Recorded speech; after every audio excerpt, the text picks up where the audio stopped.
فإذا انتهى للجسر يوم الحشر وطال الدخول إذا كتابا ثاني. او کله چې پل صراط ته ورسیږي د محشر په ورځ نو ورکړی کېږي په دغه پل باندې د داخلېدو دپاره جنت ته دویم رجسټر او دویم خط او دویم پاسپورټ. پل صراط پل صراط هغه پل دی چې د جهنم په شا لګېدلی، جنت ته بله لار نشته مګر دقه ده. لازم به په پل صراط باندې تېرېږي، لازم. حدیث کې دا راځي چې دا د ویښته نه زیات نری او د تورې نه زیات تیره دی. علیها کلالیب، په دې باندې اوسپنې کونډې دي چې راماتې شوي، او په دې باندې د ایمان په اندازه باندې ته تېرېږي به څومره چې د ایمان وي. بس خلک به په دې پل صراط باندې داسې تېر شي. حدیث کې راځي چې لکه د اسمان د برېښنا نه چې یو ګړز به شي تېر به شي. بعض به د سترګو د رب په اندازه به تېر شي، بعض به لکه په اس چې سوري، بعض لکه په اوښ چې سوري، بعض لکه پیاده چې رواني، بعض لکه په خپاړو چې رواني. ولیږي به ځان به راټینګوي، ولیږي به ځان به راټینګوي په ډېره مشکله، خو وبه رسېږي هغه بل طرف ته. او یو هغه دي چې پیغمبر صلی الله علیه وسلم وایي ولیږي به ځان به راټینګوي، ولیږي به ځان به راټینګوي، او بیا به داسې ولیږي چې لاړ به شي، ختم به شي. په دې پل صراط باندې چې تېرېږي نو دویم کتاب به ورکړی کېږي او دویمه اجازتنامه د چا له طرف نه؟ د الله له طرف نه. او دې ته غوږ کېږدئ.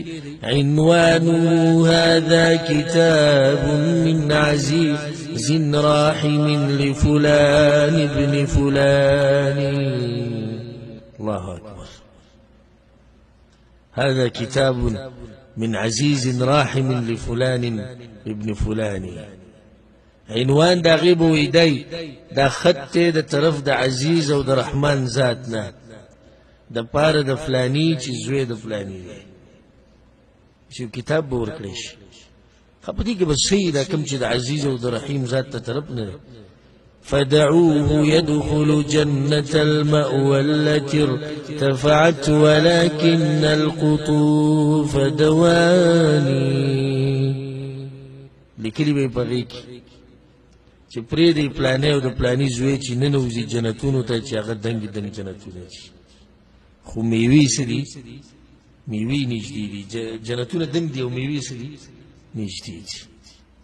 حدیث کې دا راځي. امام طبراني رحمه الله راوړی، په هغې کې دا دي پیغمبر صلی الله علیه وسلم وایي لا يدخل الجنة احد، یو سړی جنت ته نشي ننوتی الا بجواز، مگر په یو پاسپورټ باندې، په یو اجازتنامه چې دا به د الله له طرف نه، او په هغې کې به لیکلي بسم الله الرحمن الرحیم هذا كتاب من الله. د چا طرف نه؟ الله طرف نه دی. لفلان ابن فلان، پلانی زوی د پلانی د هغه دپاره دی. څه پکې دي؟ الله ملایکو ته وایي ادخلوه جنة عالیه قطوفها دانیه. دننه باسي هغه جنت ته چې هغه دنګ دنګ دي خو میوې نږدې دي. یو حدیث کې دام راځي چې پیغمبر صلی الله علیه وسلم وایي يعطى المؤمن جوازا على الصراط.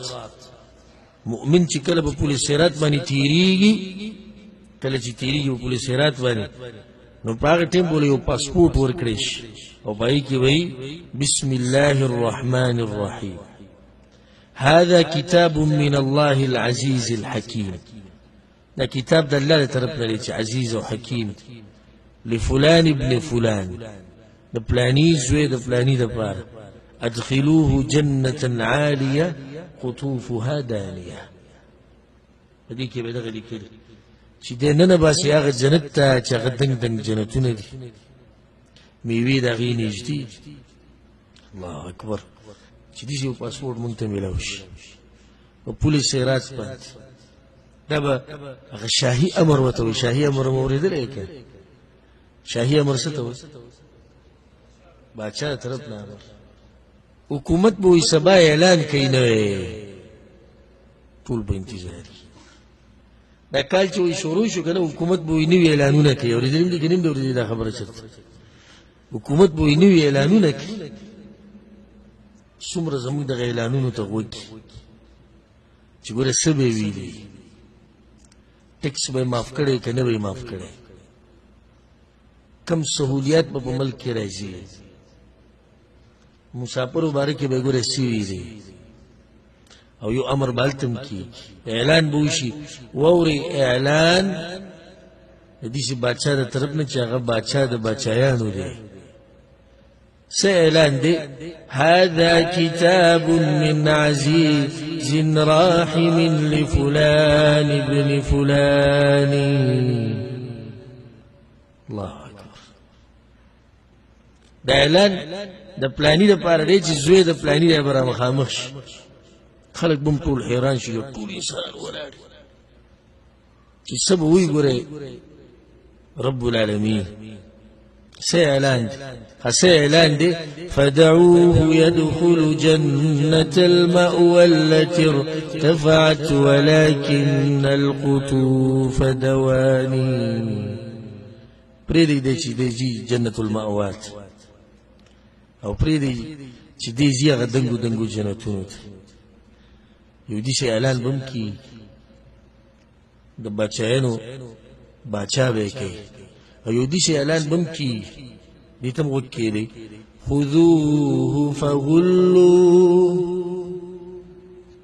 بوزئ پلانې زوی د پلانې او ویې تړئ